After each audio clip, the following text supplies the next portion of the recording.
Hello, hello, sejam bem-vindos a mais um Pode Tudo da Pri. Hoje a minha convidada é psicóloga clínica, terapeuta sexual e especialista em saúde íntima feminina. Eu vou direto ao ponto. A gente vai falar sobre sexualidade e quem está aqui é a doutora Anabela Araújo. Seja muito bem-vinda, é um prazer ter uma pessoa como você aqui. É um prazer falar de um tema tão disruptivo, apesar de ser um tema tão natural, ainda é um tema que existe muitos mitos e tabus por trás, não é? Bem-vinda. Muito obrigada pelo convite, Priscila, e é um gosto estar aqui e falar deste tema que não deixa de ser um tabu realmente ainda nos dias de hoje, depois de 20 anos eu iniciar nesta área, por isso é um prazer poder colaborar na educação sexual de todos os adultos e jovens, essencialmente. Boa, obrigada. Olha, como é que isso começou? Como é que começou a sua carreira, você como psicóloga clínica, como é que começou a se dedicar à parte da terapia sexual? E como é que se fala? É isso, assim que se fala mesmo, terapia sexual? Sim. Uma parte é terapia, outra podemos dizer orientação sexual. Sim. Como é que isto começou? Começa sempre por nós. Em 2005 senti necessidade de uma mudança enquanto mulher. Sim. De mudar a minha forma de ser, de me preparar melhor enquanto mulher e sentir mais feminina. Nessa altura, o meu filho tinha 3 anos, mais ou menos. 2 para 3 anos. Engordei bastante, olhei ao espelho e disse, eu tenho que fazer qualquer coisa. A internet estava a surgir. Na altura tinha comprado um portátil, comecei a fazer muitas pesquisas e em 2005, foi nessa fase, eu era gestora já de empresas e tinha necessidade também de uma mudança profissional. Então coincidiu tudo. Pensei, vou abrir um comércio e vai ser na área da sexualidade e comecei a pesquisar. Encontrava muito poucos artigos a falar sobre sexualidade, essencialmente feminina, não me aparecia. Mais americanos, fui estudando uns estudos científicos do que ia aparecendo e fui-me aprimorando nessa área. O que começou a aparecer? Lubrificantes, vibradores, estimulantes, e comecei a estudar toda essa área. E disse, olha, por que não? Vou começar aqui, para mim, enquanto casal, para ver se funciona, porque precisava de dar um boost ao meu relacionamento e, então, por que não começar por mim? Mas o objetivo já era abrir um comércio, porque também era isso que eu pretendia no novo projeto que eu estava a programar.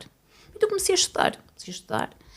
Lembro-me de uma fase em que eu até estava na minha indústria, era uma indústria gráfica, e estava numa mesa redonda, entretanto chegou um vendedor de papel e estava com os vibradores, porque eu fui a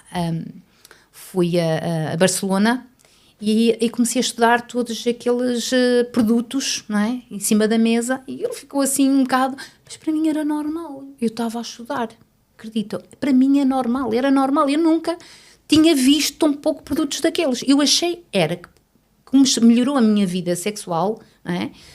Na altura um lubrificante, eu achei que poderia melhorar também a vida individual e conjugal. E assim fiz, comecei a estudar, comecei a programar em São João da Madeira, abrir uma loja na área dos acessórios terapêuticos vocacionados à sexualidade. Nunca pensei eu que essas lojas se chamavam sex shop. Então, eu gostei do termo que você usou agora, o termo lindo. Como é? Acessórios terapêuticos na área da sexualidade. Da sexualidade. Boa. Porque as pessoas chamam, e mesmo na área da medicina, chamam brinquedos sexuais. Sim. Eu posso dizer que isso repugna-me, sinceramente. Porque se as pessoas soubessem que são brinquedos sexuais, não iam dizer que os acessórios terapêuticos na área da sexualidade ou em sexologia não eram esses. São outros. E é preciso haver uma distinção. E foi aí que eu distingui. Não. As pessoas que entrarem um dia na minha loja vão fazer uma visita guiada, vão aprender, vai ser, o objetivo é ter uma aula de sexologia e quando entravam era isso mesmo que tinham. Eu, entretanto, abri a loja, o tema era sempre esse, aprendizagem, independentemente se as pessoas compravam ou não. Não era a minha prioridade. A minha prioridade foi sempre orientar. E depois as pessoas viam de acordo com, não vou dizer problemática, de acordo com o assunto para que iam lá, não é? Às vezes iam de visita à loja. Nessa altura, eu nunca pensei aquilo que eu estava a fazer. Eu fui catequista. Eu fui catequista. Sério? Eu fui catequista. Não eu era acredito. uma menina de igreja. Era coroinha da igreja, como Completamente. Eu era uma menina de igreja. E então, era de igreja, era gestora, era mãe, e de repente, esposa, e de repente aquilo foi explosivo. E eu perguntei assim a mim mesma, o que é que eu estou a fazer? Eu não estou a perceber. Começaram a De TV. catequista a dona de sex shop. Vai ser esse. Eu vou colocar assim no link. De catequista a dona de sex shop. E então, o que é que aconteceu? Aconteceu que a TV entrou em contacto comigo e, passado um tempo, fiz a grande reportagem Sexo Forte para a TVI, porque era uma dona de casa, digamos, que estava a abrir e que abriu, não é? E qual era o conceito? O objetivo é, qual era o conceito, afinal, não é? E o conceito era realmente terapêutico, porque eu não vendia filmes, eu não havia pornografia nenhuma. Aquilo era uma loja lindíssima. Mas numa terriola, porque São João da Madeira não deixa de ser uma cidade pequena. Sim. Mas estamos a falar isto há 20 anos, quase há 20 anos atrás. Sim. Onde vinha pessoal de Vallecâmara, São João da Madeira, Oliveira das Meias, Santa Maria da Feira, não é? Então aquilo foi muito giro, porque fui contactada para a Rádio Águia Azul também, na altura era de São João, mas depois foi para Santa Maria da Feira. Então foi muito bonito, foi mesmo explosivo. E durante bastantes anos, ou nos primeiros tempos, aquilo foi porque as pessoas, como já algumas me conheciam, entenderam, ora bem, se fui a Bela, chamam-me Bela, o pessoal mais conhecido, se a Bela abriu é porque realmente tem fundamento, porque conheciam-me e sabiam quais eram os meus valores, não é? Passado pouco tempo entendi, ora bem, as mulheres têm uma autoestima super em baixo, vou abrir uma escola de danças sensuais. Então abri na Arrifana uma escola de pole dance para as mulheres aumentarem essa autoestima através da dança. Então abri uma sala tudo com 6 varões. Aquilo também foi... Pronto, sucesso. Foi um sucesso. Foi aí que eu fiz a grande reportagem para a TVI, que foi a gestora, passava depois pela loja e acabava por concluir o meu trabalho na escola de dança. E de início foi eu que fui aprender pole dance para dar aulas. Depois coloquei lá uma professora para dar aulas. Pronto, e foi assim que eu comecei. Boa. E depois aqui no meio, nada como está no terreno. E foi no meio do terreno a cavar, como eu costumo dizer, estar em contacto com as pessoas, ver as problemáticas, que eu fui avançando nos meus estudos, entendi. Eu tenho que tirar o pós-graduação em sexologia, ou eu tenho de fazer... O que é que eu tenho que fazer para ser sexóloga? Então tinha que tirar a psicologia. Porque, digamos que a psicologia é um ramo e depois tem as suas especialidades. A gestão não me dava para eu tirar enquanto terapeuta de casal. Ok, eu podia ter muita sabedoria e estudar, mas eu nunca ia ter... Não, eu tinha que estar alicerçada também cientificamente, porque isso é importante, não é? Então, foi quando eu entrei na área da psicologia. Depois, entretanto, houve a crise de 2008, que fez com que a minha vida tivesse uma mudança enorme. Eu acabei por ir para o Porto, abri uma outra loja no Porto, também dei lá assistência ao pessoal, um público diferente. Sim, é isso que eu ia perguntar, mas pode terminar. Um público diferente. E acabei por estar mais centralizada nas Antas, no Porto, e os anos, pronto, foram passando, mas acabei por ir estudar psicologia porque estava perto da universidade e acabei por tirar também a especialidade enquanto terapeuta de casal e sexual. Boa. Falando disso, falando assim, isso foi há mais ou menos 20 anos atrás, não é? Uhum. Como é que é a mulher de hoje comparado a essa mulher que entrava na sua loja, que entrava na sua vida, que te procurava? Qual é a diferença? 20 anos se passaram, a gente ainda fala sobre sexologia, sobre sexualidade, sobre sexo como um tabu. Qual é a diferença entre essa mulher de hoje e essa mulher do passado? Eu posso te dizer que, se calhar, a pergunta vai mais em que contexto. Porquê? As pessoas na loja acabavam por segredar, era um confessionário. Na loja, hoje em dia eu não tenho loja, tenho a saudesexual.pt, mas é loja online, mas tenho agora a minha clínica, e então a clínica é diferente da loja. A loja, as pessoas até estavam mais à vontade, e eu também recebia mais público, e era mais engrosso, sabes? Mas a diferença, ir ao encontro daquilo que tu perguntaste, a diferença acaba por não ser nenhuma. Eu vou-te dizer porquê. Porque já nessa altura, as mulheres acabaram por confiar em mim e aquilo que eu aconselhava, elas acabaram por abrir, ou se calhar já estava lá, mas acabaram por aderir muito bem àquilo que eu ensinava e lhes aconselhava. Acima de tudo, o autoconhecimento. Porque nós não podemos exigir do nosso parceiro ou parceira, independentemente da orientação sexual, quando nós não nos conhecemos. Então tem que passar por um autoconhecimento. E era aí, daí também a dança.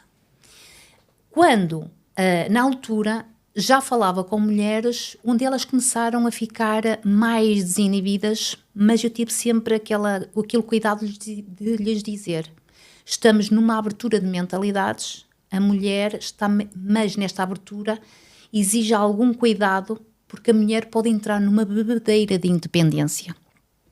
E também sexual. Daí, muitas das vezes, os encontros imediatos, e é preciso muito cuidado já na altura e hoje.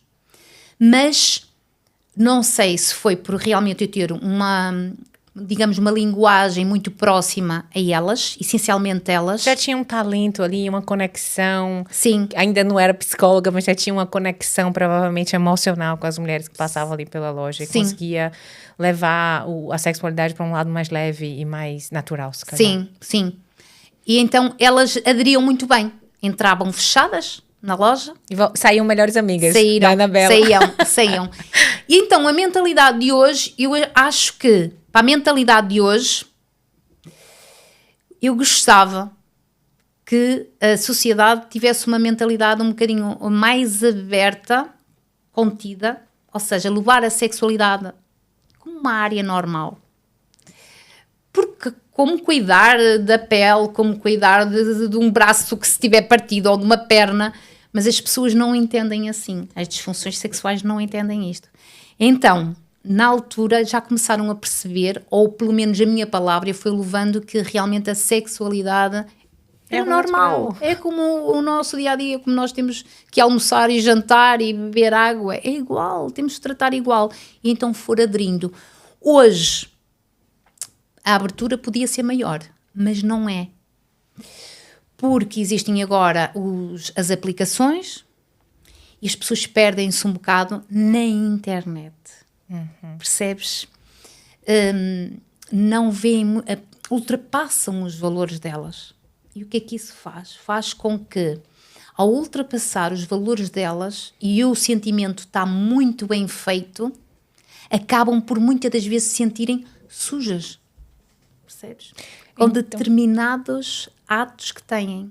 Então, como é que a tecnologia e a internet têm influenciado nesse sentido? Você falou que as pessoas se sentem sujas, mas por quê? Porque sujas e vazias.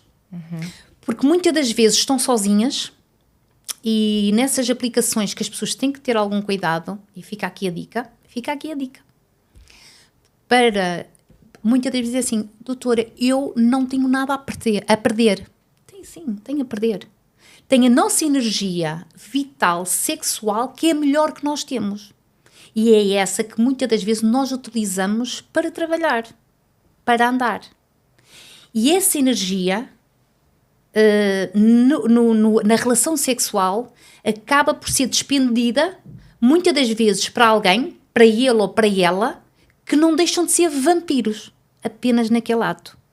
E depois, as tais terapias envolvem determinadas situações e este comentário que é, afinal, estava correta, porque eu pensava que ia ficar melhor e naquele momento eu senti uma coisa pior, que podia ser, isto também acontece com homens, não é só com mulheres. Eu senti-me vazio, ou senti-me vazia. Porquê? Porque fui sugado ou sugada. E as pessoas têm que perceber que sexualidade não é só a introdução, não é só o ato. Sexualidade é um bom jantar, é uma boa conversa, é uma boa amizade, que depois pode surgir algo. E as pessoas têm que saborear todos esses momentos.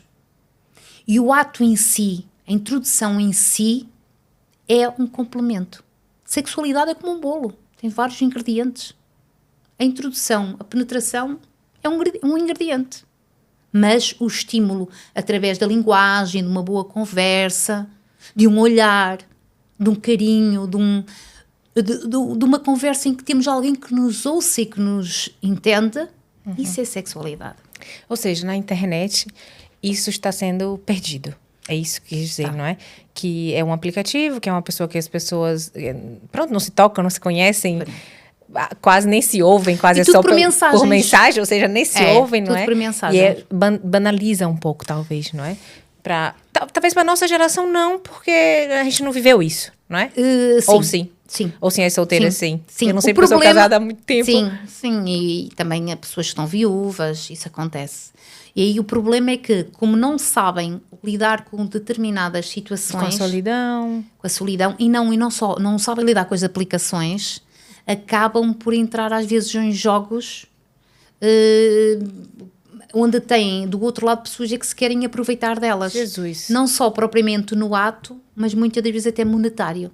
Percebes? E então é preciso realmente haver algum cuidado com determinadas aplicações e antes de avançar, quando as pessoas, fica aqui a dica, antes de avançar, ter sempre alguém que diz eu vou estar em tal lado, não é? Por isso é que há hoje em dia desaparecimentos de pessoas e pronto. E muitas não falam. Porque também, sim, então tem vergonha, não é? E tem o tabu ali todo do porquê que fez aquilo, ainda mais na internet, etc. Por isso, exige muito cuidado. Não estou a dizer que as pessoas não têm os seus encontros, sim, com cuidado. Sim. Nada de bebedeira, eu agora estou divorciada, ou estou viúva, ou estou viúvo. Sempre com cuidado, mas isto tanto para o homem como para a mulher. Sim, claro. Depois o homem também é muito atingido sim, nestas... claro que sim. Falando agora em mitos. Quais são os mitos mais comuns na sexualidade do povo português? Olha, aí vou-te dar assim um muito... eu estou a escrever um livro, isto em primeira mão. E então, aqui um dos mitos foi. E também tens aí qualquer coisa que é o que mais me surpreende, não é? Também o que é que ainda me pode surpreender. 27 anos, uma rapariga de 27 anos disse-me a mim que o orgasmo feminino era um mito. Ela disse isso, com 27 anos. 27 anos. Coitada. Era um mito, vou beber aqui um bocadinho de água. Coitada! E eu disse, olha, rapariga, mulher que lida comigo não pode ter falta de orgasmo. Então, e ela? Ela disse, não, mas eu nunca tive nenhum orgasmo. É impossível tu fazeres alguém feliz se tu não és feliz. Nós somos donas do nosso prazer, como também o homem é dono do prazer dele. Nós temos o dever de nos dar esse prazer e temos o direito de o ter. Então, eu continuo a estar ligada aos acessórios, porque sou uma terapeuta sexual que faz sempre a junção e a articulação com os acessórios.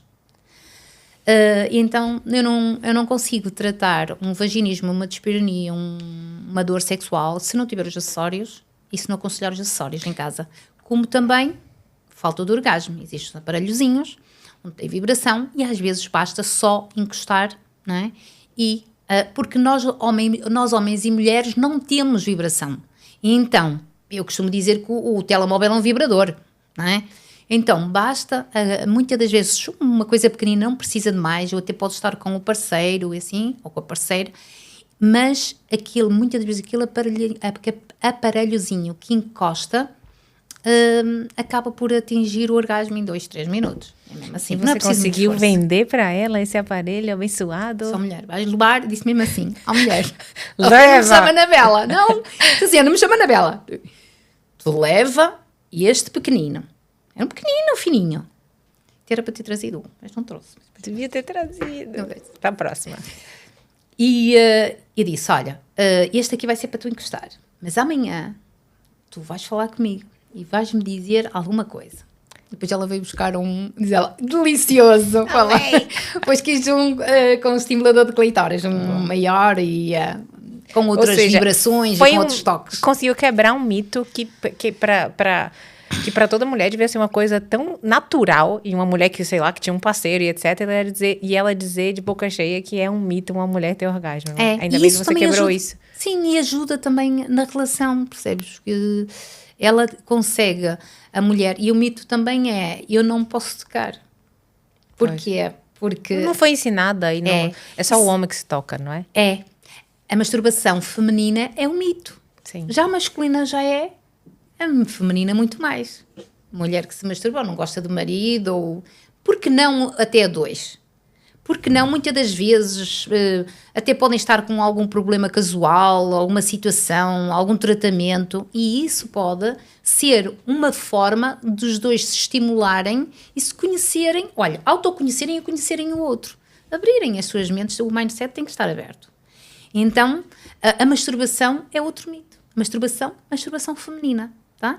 Quando eu nas minhas formações, eu começo logo com o autoconhecimento, eu tenho que conhecer a minha vulva. Primeiro, digo logo que elas têm que pegar no espelho, tá? E têm que se ver.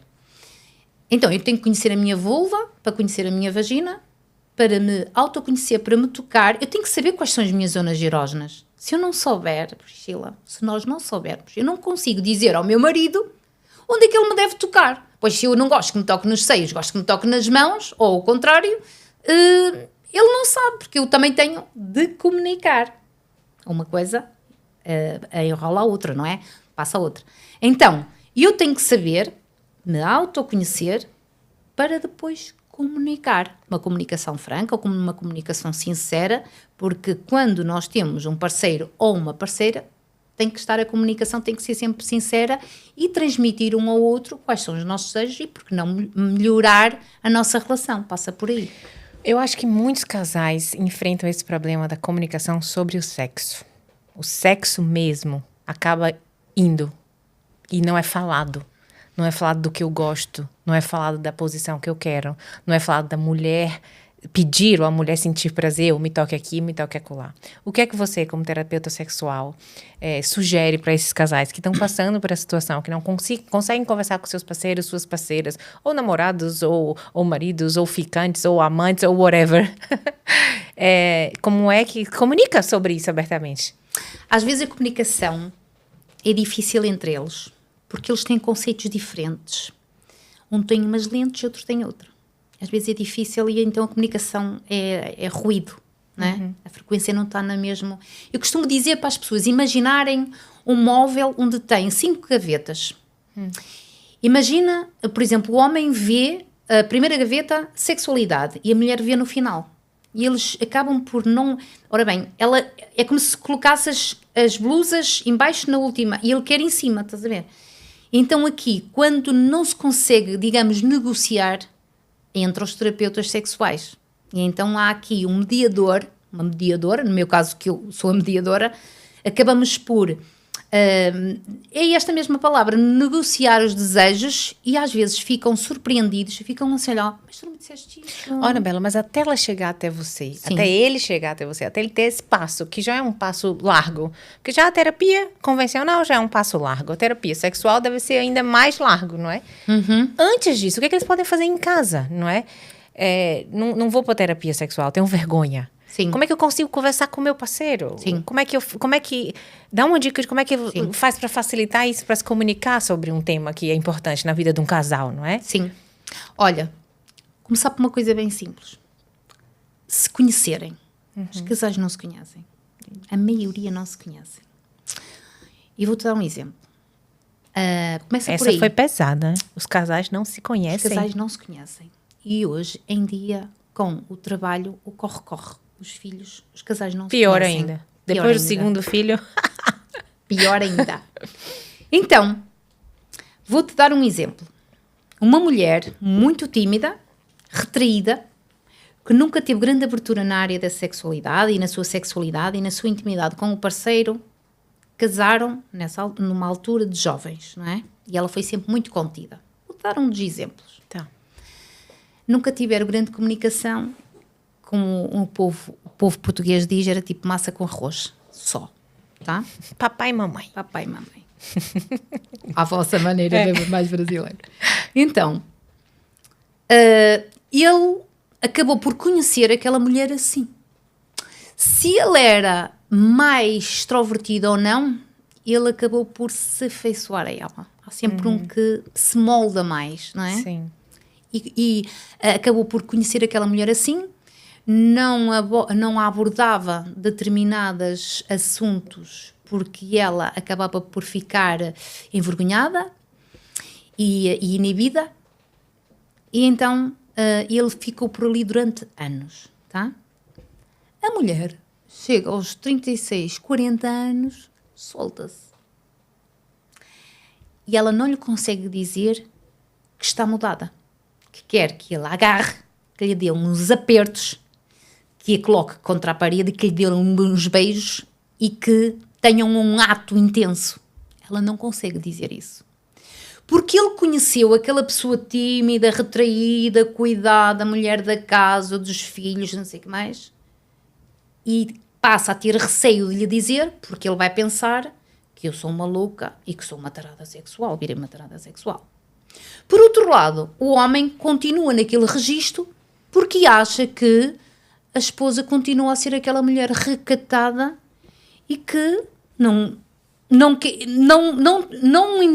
pensa que aquela mulher se soltou.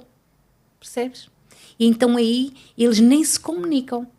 Ela tem medo e ele quer mais. Mas também não provoca, porque acha que ela não vai gostar. Não provoca porque ela não consegue. Tem casos que ela não consegue provocar.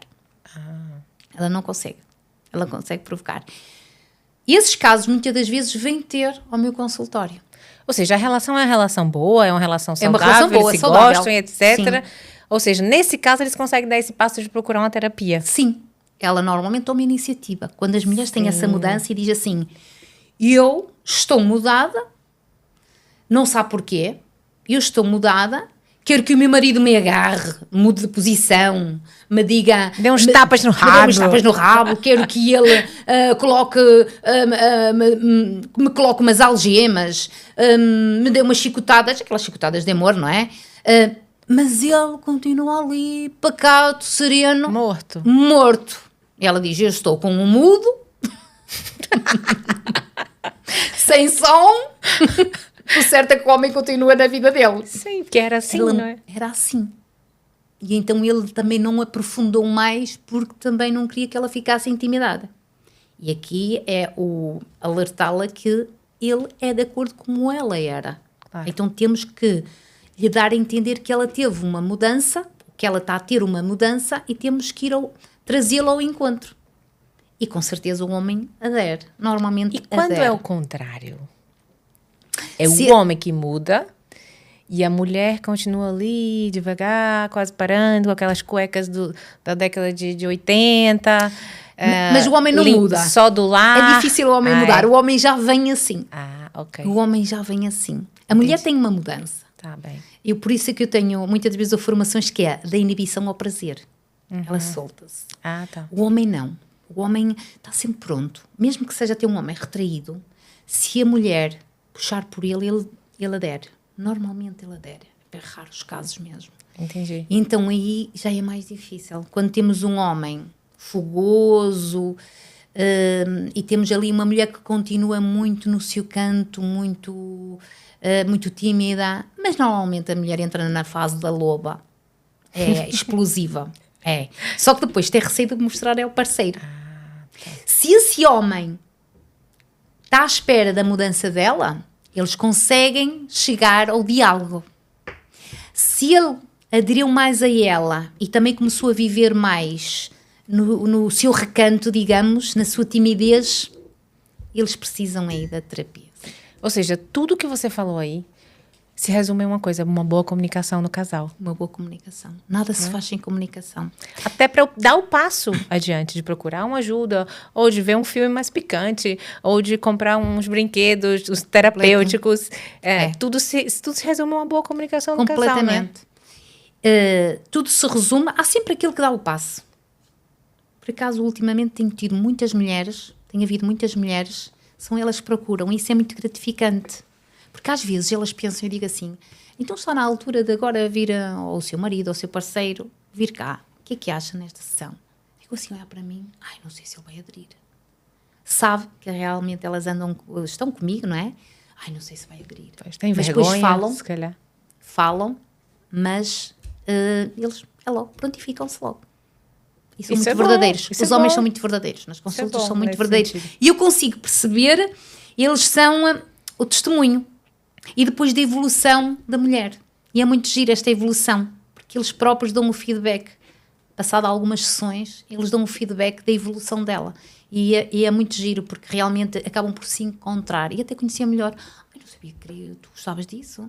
Nunca me tinhas dito nada. Pois não, então, nunca... É assim, eu tinha receio daquilo que tu pudesses pensar. Depois falam lá mesmo no consultório, não é? E então acabam depois por seguir pelos seus próprios passos. E a comunicação sempre tem que ser diária. Tem que ser semanal, tem que ser. Indo para trás aqui nos mais jovens. Educação sexual nas escolas, educação sexual, sei lá, educação sexual nas universidades. Como é que é isso aqui em Portugal? Há algum tipo de educação para os jovens?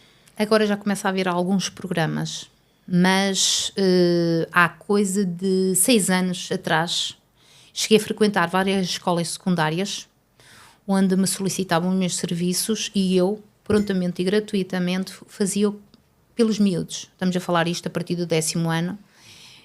Até que tem uma situação que foi a professora do meu filho pediu para eu ir dar aula de sexualidade na escola, estava ele, 11º ou 12º, agora não me recordo bem. Meu filho disse, mas Seu sim, filho queria morrer. sim, passa por mim, mãe. e faz de conta que não me conheces. São os meus colegas. Eles já falam isso quando não é sexóloga, imagina sendo a sexóloga. Mas ele nasceu no meio da loja, não é? Eu digo no meio da loja, no meio dos acessórios, não é? Por isso, nem para ele isto é super normal. Mas como estava lá os colegas, pronto, já estava a querer ficar uma mesinha e tal. Pronto. Então, acabei por realmente ir dar aulas de sexologia, na área de aprendizagem, porque nós nas escolas, e vai ao encontro do que tu perguntaste, nós nas escolas não temos educação financeira, não temos educação sexual. Isto é o que nos leva para a vida. São 2 grandes lacunas no nosso ensino. Sim. E aí, não é só nas escolas secundárias, como também nas universidades.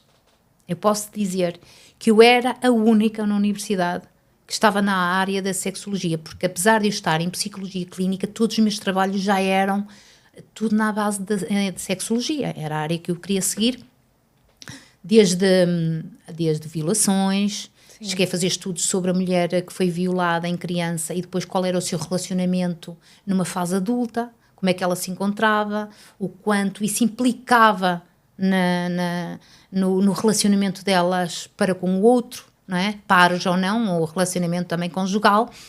E então, mesmo na universidade havia muitos tabus. Eu era a única e senti que eu era colocada de parte. Então, nunca tivemos, mesmo a falar em sexologia, que chegamos lá a falar nas perturbações e nas disfunções sexuais, não é? Era tudo abordado assim, tipo, usando o termo mãe saboadela, e eu já na altura já lidava com as pessoas no meu dia-a-dia e já sabia qual era a problemática do público, não é? Então, já falar na universidade perante colegas, colegas, já era difícil, imagina, numa preparatória, mas hoje, nos dias de hoje, e este ano, de 2024, cheguei a dar aulas, por exemplo, para uma universidade em Aveiro, farmacêutica, em que os miúdos, digo miúdos, comparativamente com a minha idade, mas já em final de curso, acabaram por, foi lá a Associação de Estudantes, acabaram por organizar e acabaram por consultar os meus serviços. Digo mais uma vez, foi gratuitamente que eu fiz perante eles, porque eles diziam, nós estamos na linha da frente, vamos entrar numa farmácia e não sabemos vender um lubrificante a uma pessoa que vá precisar de um lubrificante. Nós temos vergonha. Nós não tivemos nenhuma disciplina de sexualidade. Até comentaram, nós devíamos ter tido algumas aulas consigo. Então mostrei os acessórios, esse foi online.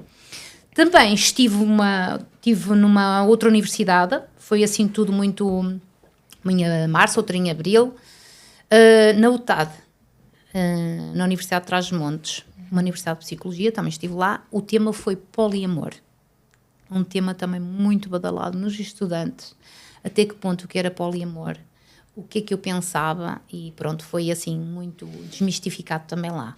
Tá? Poliamor, então, eu nunca ouvi falar desse tema. Não? Não. O que é um poliamor? Poliamor, teoricamente, é uma pessoa que pode viver, imagina eu a viver com 2 homens, tá?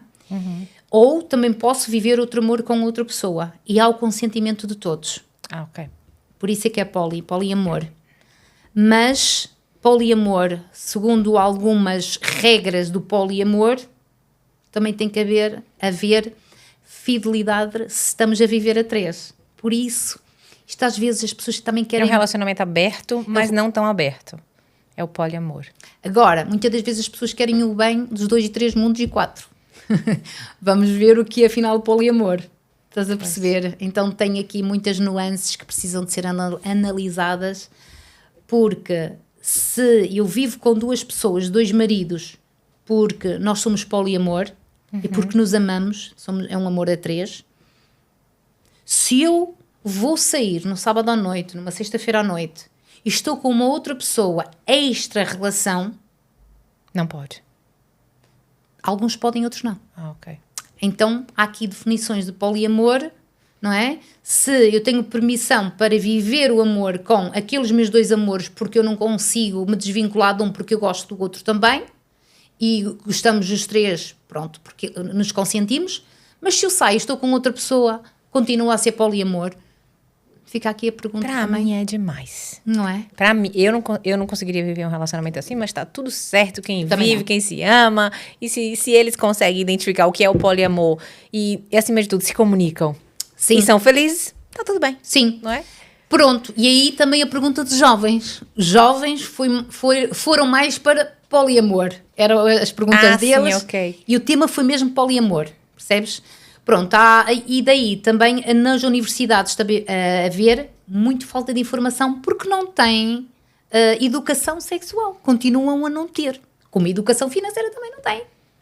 Nem mesmo os que saem de lá, Não. que são farmacêuticos, como você disse, e que têm que entender minimamente. Foi eu que estive a explicar os acessórios, os lubrificantes, porque repara, Priscila, uma das grandes problemáticas na sexualidade feminina, que eu estou muito focada na sexualidade feminina, é dor.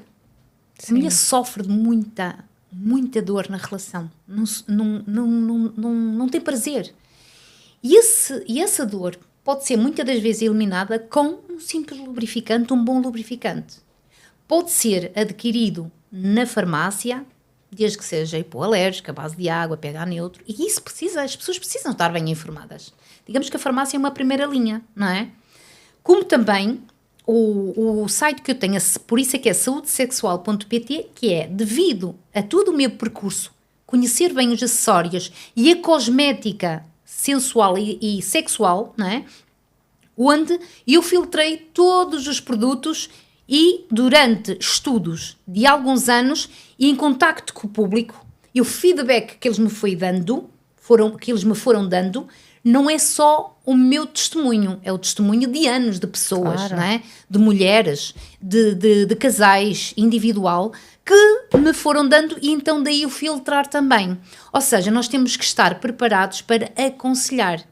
E nas farmácias, apesar das pessoas não irem propriamente às farmácias, mas eles têm que estar preparados para isso. E é necessário perceberem que os acessórios terapêuticos, como o lubrificante, as bolinhas de Kegel, não é? As bolinhas para os exercícios de Kegel, para a ginástica íntima que eu tanto falo. Aliás, eu criei um curso de ginástica íntima para isso mesmo. A mulher deve de exercitar o assoalho pélvico, deve de utilizar as bolinhas. Por acaso, há pouco tempo fui a uma farmácia, agora fazendo aqui um parênteses, fui a uma farmácia e vi lá umas bolinhas muito discretas. Estava lá num pacotinho, assim, muito a medo, ali com um lubrificante. Escondido lá. Escondido! Pronto, tá? E nós, mulheres, devemos de usar lubrificante. Para quê? Para eliminar a dor. Muitas das vezes pode ser segura. Nós, quando entramos numa perimenopausa e menopausa e pós-menopausa, e mesmo antes, com esta diferença de temperaturas que nós temos e que estamos a viver, não só a mulher, como também o homem, deve de usar e abusar a colocar o lubrificante. E eu ensino muitas das vezes, untem o personal do homem e que levem o lubrificante até onde vocês não conseguem chegar. Utilizem isso na relação. Utilizem o personal deles, não é?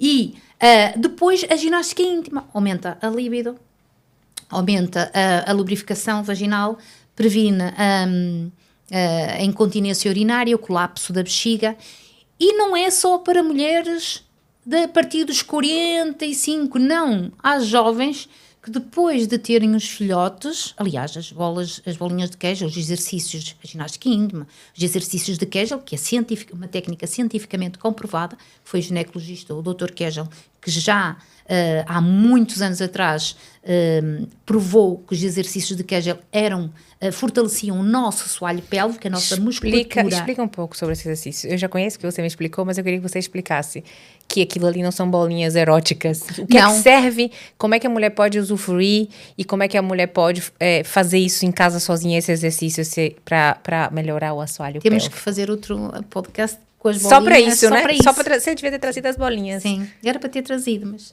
Ficou assim, sem jeito. Não, pronto, não pensei. Sabe que poucas pessoas que vêm aqui trazem os seus produtos. Acho que só 2 pessoas que vieram. Foi? Sim. E eu sinto falta, porque assim, eu falo com muita gente de serviço, não tem o que mostrar, não é? Mas quando tem produto, é bom. Eu tenho ali uma caixinha de chocolate, que foi uma das pessoas que veio, que trouxe, porque às vezes a gente vende, a gente tocando, facilita. Mas explique, por favor, o que é esse exercício para o assoalho pélvico? O assoalho pélvico, nós temos a nossa pelve, não é? E digamos que é quase como um chão. Nós temos a nossa pelve, que é aqui, né?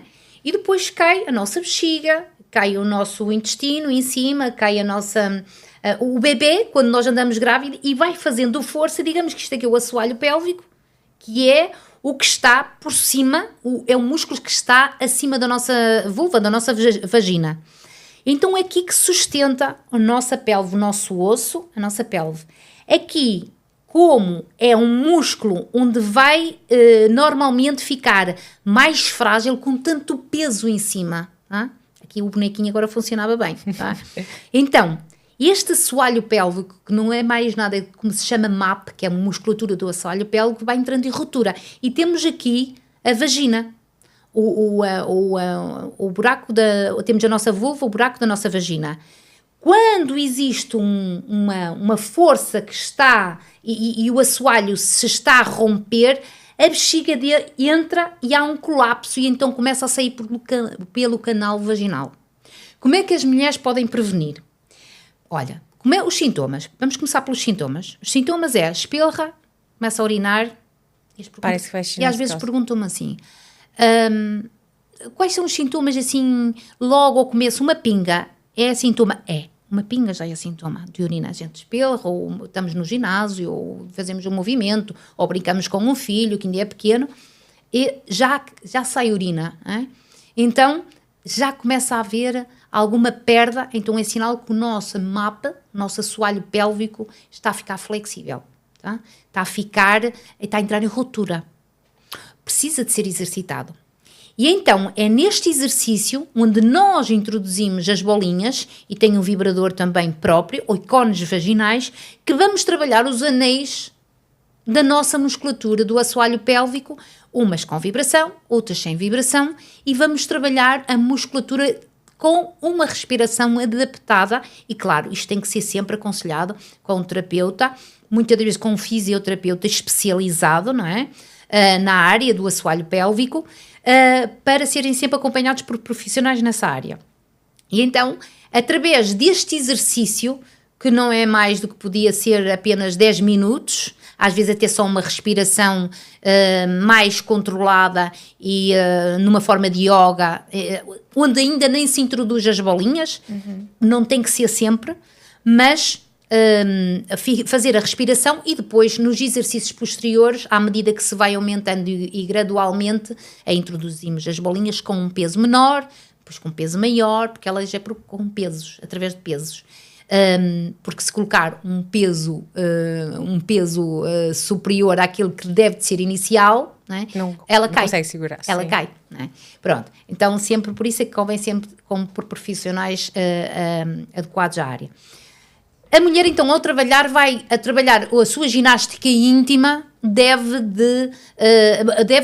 ao trabalhar vai aumentar muito mais a sua libido, porque há uma maior irrigação sanguínea no assoalho pélvico, aumenta a sua lubrificação, intensifica os seus orgasmos, previne a incontinência urinária, ou seja, tem vários benefícios. Por exemplo, aquela mulher que sofre de dor na altura da menstruação, do período, também beneficia dessa técnica, porque vai eliminando também a dor.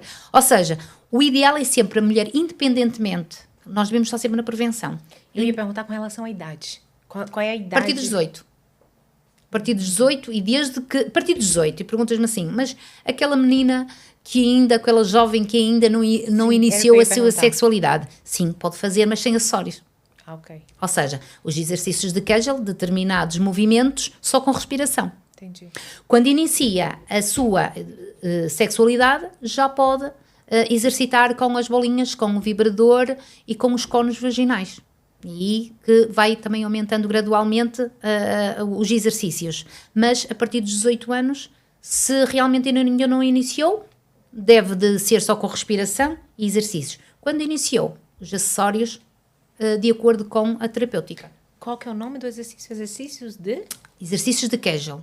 Tá? Foi um cientista que levou o exercício, levou o nome dessa pessoa, ginecologista e cientista, o Dr. Kegel. Foi ele que acabou por comprovar cientificamente esta técnica da ginástica íntima, que melhora a saúde íntima da mulher. Então, daí eu ter criado, pensei assim, ora bem, muita mulher sofre de dor, para fazer fisioterapia, estar constantemente, muitas não têm capacidade de estar ou constantemente uma vida inteira, porque nós devemos sempre fazer ginástica íntima como ir para o ginásio. É como ir para o ginásio. Se fores para o ginásio, estás mais fortificada, não é? Exercitas. Se não fores, começas a ter determinadas doenças ou quebras ou assim. Nós também temos que trabalhar a nossa ginástica íntima. Tá? Então, é aí que entram as bolinhas e os acessórios também, porque só a respiração também não interessa. E muitas das vezes, depois, há determinadas situações, depois de saber o que a aluna deve de fazer, daí o curso pensado que foi, vou ensinar estas mulheres, para não sofrer de dor, a saberem como é que se exercita em casa e saberem andar pelo seu próprio pé, como é que devem de fazer esta ginástica íntima.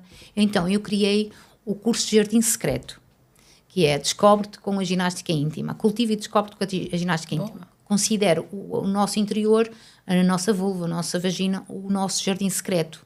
E então é aquilo que nós vimos com as sementes e o que queremos cultivar e o que é que estamos a fazer por isso. Né? O curso não só tem uma parte teórica, onde explico tudo de onde vem, como depois passa a parte prática e tudo de uma forma gradual, por vários módulos em que eu explico.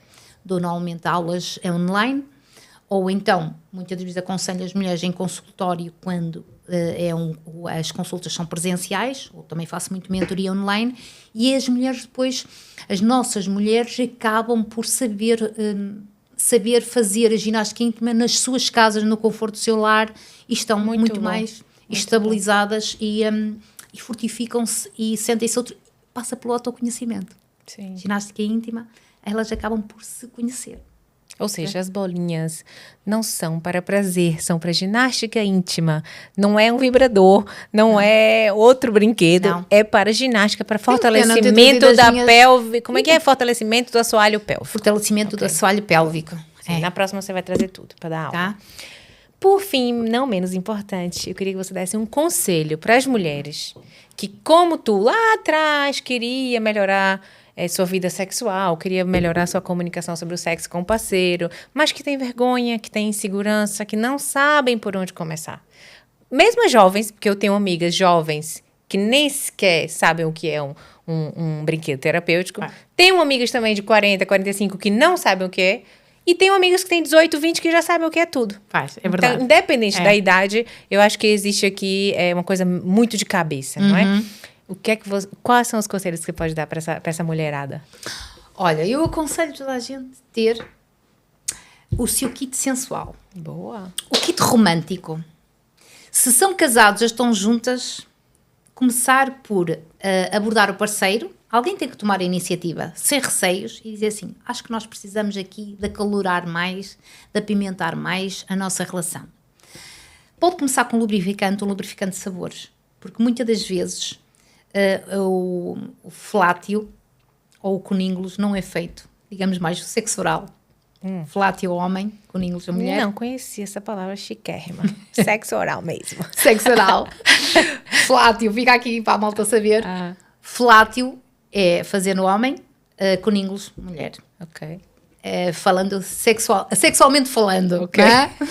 Então, existem lubrificantes com sabores onde o casal não precisa de ficar inibido, porque muitas das vezes é um entrave ou porque não gosta de sabor e não tem nada a ver com limpeza. É como uns gostam de assado, outros não gostam. Estás a ver? E podem também ter um lubrificantezinho à base de sabores que é tão bom e podem... porque há muito casal que não passa por essa prática, percebes? E acho que isso aproxima muito o casal, percebes? Dá mais confiança, tá? Um contacto mais íntimo. Então, existem os lubrificantes à base de sabores, por isso, colocar no kit, ter um acessóriozinho onde dê para fazer uma massagem, onde nada que choque, porque antes de fazermos a espargata temos que fazer exercício físico. E primeiro devem de fazer exercício físico, ou seja, começar pelas coisas mais discretas e depois ir à espargata, que é já as coisas mais arrojadas. Por isso, os casais terem o seu kit sensual, o seu kit romântico, conversar, só com uma conversa franca, um diálogo, e as mulheres que antes eram mais inibidas, ou ele que gostava, que lhe pareça que a mulher, a partir dos seus 40 anos, essencialmente, fica aqui a dica, homens, a partir dos 45 anos é muito difícil ter uma mulher inibida, abordarem a esposa, porque muitas vezes elas querem e não conseguem dizer eu quero. Tem que partir dele, porque se ele a agarrasse, ela adere. E então é necessário que ele muitas vezes tome a iniciativa já numa fase mais madura. Tá? Não ver que aquela é a menina que ele conheceu há 30 anos atrás. Já passou. Porque nós mulheres puxamos umas pelas outras. Sim, com certeza. E as amigas estão todas na mesma onda e falam tudo sobre a mesma... A internet... É igual as adolescentes, não é? Querem fazer tudo igual, vestem-se todas iguais, nós estamos na mesma coisa. E para as solteiras, estamos aqui falando dos casais, dos que estão bem casados, ou namorados, ou enamoradas, para as solteiras. Para as solteiras, tiram mesmo o seu kit. Não precisam de estar casadas ou estar a viver com alguém, não é? Para ter o seu kit. Pelo contrário, aproveitar para se autoconhecer, se estimular, conhecer bem o seu corpo, dar-se prazer porque nós merecemos, ela merece, para quando estiver com uma pessoa que ela adora e que seja aquela pessoa indicada para ela, ela vai-lhe conseguir passar muito mais e ele vai devolver, ele ou ela vai-lhe devolver também. Por isso, acabar por se preparar, se conhecer, aproveitar essa fase onde é 2 em 1, dar prazer e conhece. É uma das coisas que eu aconselho. E onde é que a mulherada pode comprar esses produtos? Fala de novo o nome do seu site, por favor. saudesexual.pt. Na loja online saudesexual.pt. Encontram lá, tem terapêutica feminina, terapêutica masculina e depois tem lá um local onde tem também kits românticos, momentos românticos. Para o marido, para a esposa, como quem não quer a coisa, não é? Sim. Também tem assim é uma boa maneira de começar. Às vezes não preciso muito, basta um salto alto e uma tanguinha. Já está, melhor do que aquela cueca que eu falei, bege, não é? Não, cueca bege não. Olha, e não falamos aqui dos fetiches, mas... Boa. Então, aproveitando. Porque a comunicação, ou melhor, os fetiches passam muito pela comunicação. E às vezes eles têm gostos em comum e não se falam. Estás a ver? Porque eu até gostava que ela se vestisse de coelhinho ou de polícia ou de outra coisa qualquer, ou da arrumadeira ou de enfermeira, que eles gostam muito de enfermeiras, sabes? E ela gostava até de vestir, mas ele deve pensar que eu sou louca. Então, eu aconselho realmente a comunicação e que o casal vai acabar por se encontrar muitas das vezes e mais do que eles imaginam. Por isso, fica aqui a dica. Obrigada. Foi muito boa a nossa conversa. Eu acho que a gente teria que marcar um outro podcast para você explicar tudo isso aí. Com detalhes para as pessoas entenderem, porque eu me acho uma pessoa informada e mesmo assim não sabia de muita coisa. Foi muito esclarecedor. Eu tenho certeza que a mulherada vai adorar. Não falamos de sexualidade dos homens, porque aqui a gente está puxando a brasa para nossa sardinha. Muito obrigada. Espero que vocês adorem. Foi um gosto e até breve. Obrigada, Priscila. Foi um prazer. Obrigada.